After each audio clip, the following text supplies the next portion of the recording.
Hey everybody, how's it going? It's your boy J-Rod back with another episode of Hoops Talk, and today we're going to be talking about the popular kids on campus, the Houston Rockets. They've been definitely probably one of the biggest talking points of the offseason, and while I still want to say stuff about what other teams have been doing, teams that may be more notable when it comes to contending time, playoff time, I want to talk about the Houston Rockets because I think that the conversation around the Rockets has been really interesting.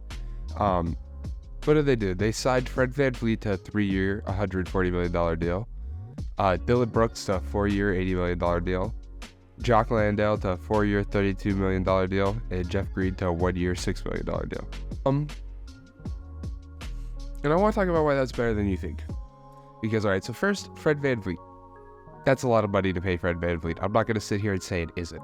But it's only guaranteed for 2 years. It's only guaranteed for 2 years. That third year is a team option, and I think that's when you're going to want to start thinking about contending as this team. You're going to look at Jalen Green, you're going to look at Amen Thompson, Jabari Smith Jr. Okay, what do we have here? They've had a few years to figure stuff out, or what are we looking at here? You can figure it out from there, and once again, I know it doesn't sound much better. I bet if he signed a 2-year, $80 million, everybody still would have been mad, but that's essentially what this contract is a 2-year, $80 million deal with a possible third year, $40 million, or whatever the math is there, $46 million each year.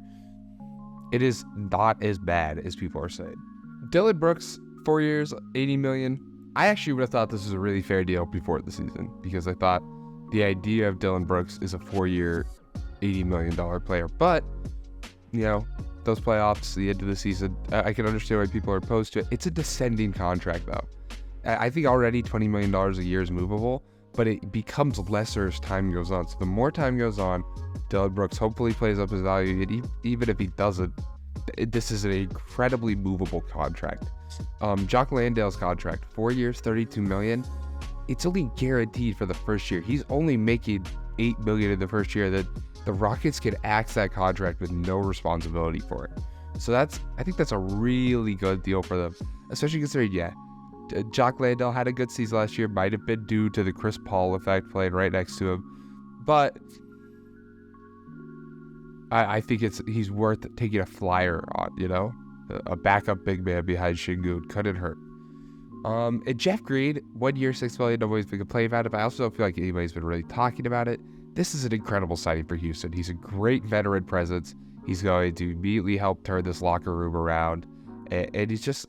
You need somebody like that in the locker room on your team to help those younger players. It's the same reason I'm a big fan of Memphis signing Derrick Rose. Is he going to get a lot of minutes? Probably not. But is he a great veteran presence in that locker room? Yes. And so then let's get into more of that. So first of all, the big thing for me with all of these is small market teams have to overpay, and they don't always get the guy even if they overpay. If this is even exclusively to small market teams, unsuccessful basketball clubs have to overpay.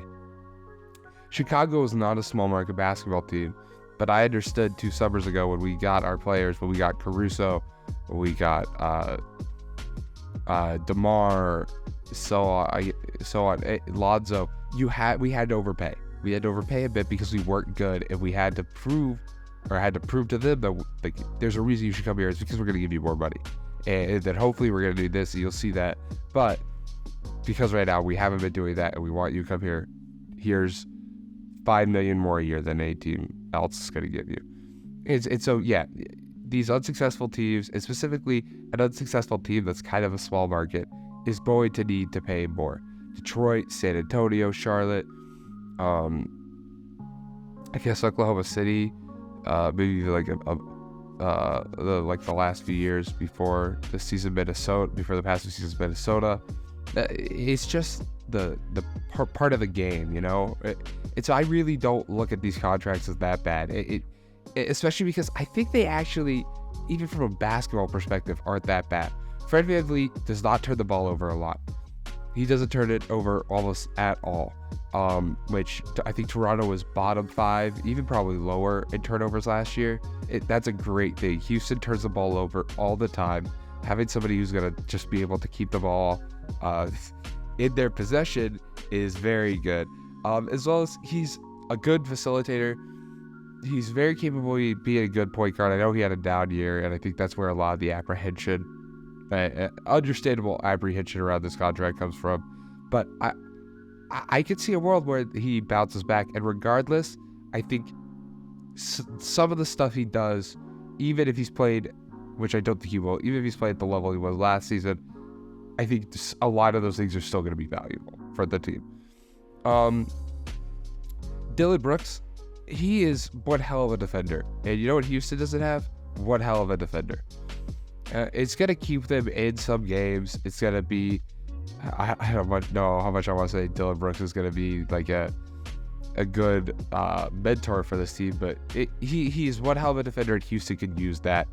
Once again, movable contract. And I am of the personal belief that this is only going to boost his value. I could really see a Dillon Brooks comeback season. Dillon Brooks return to the form that teams were interested in.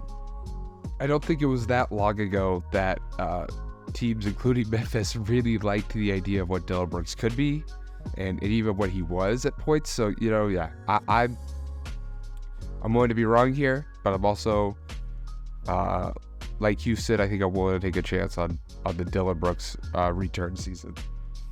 That Jock Landale contract, like I said, it's only guaranteed for 1 year. I like how Jock Landale played. I do believe it could be the Chris Paul effect, but much like these other players, I'm willing to give him a chance. And this is like, even if I guess you could say it's the least risky even without, but it's just even less riskier now that it's only a guaranteed $8 million. If Jock Landale doesn't have a good season, cool. He's going somewhere else. He's not getting paid $24 million more dollars, and he's not even on the roster anymore.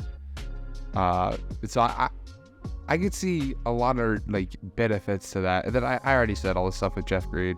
I think from a basketball perspective, I even talked about he's going to help them. He's going to be a better player on the court than they've had. He'll probably play better than KJ Martin, which wasn't expiring. I saw that's another trade where I'm like, I understand where they're coming from. I think Houston is honestly doing a lot better than people are giving him credit for. I think these signings are good signings, and I think that they're not going to be a winning basketball club next year. And I hope nobody, including Houston fans or Houston themselves, are expecting that.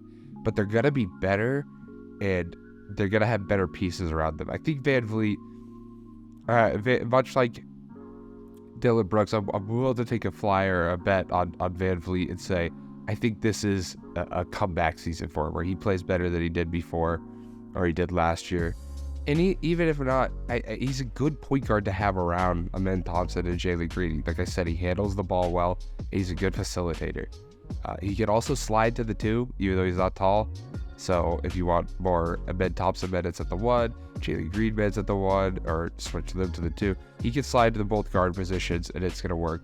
I got to be honest, I'm not as negative on this as everybody else. And I want to make it clear, like I said, I think twice or 3 times now, I don't think this makes Houston a winning basketball club, but I think they knew that. And I think that's why they structured the deals the way they did. They structured these incredibly smartly. And so when it is time to maybe try and become a winning basketball club, these are either off the books or more movable than the case of Dillon Brooks. So yeah, I think Houston was up to something this offseason, but let me know down below. Do you think Houston was doing good? Are you pretty anti this Fred VanVleet deal? Comment down below. As always, thank you for watching. Please like and subscribe, and I'll see you in the next one. Peace.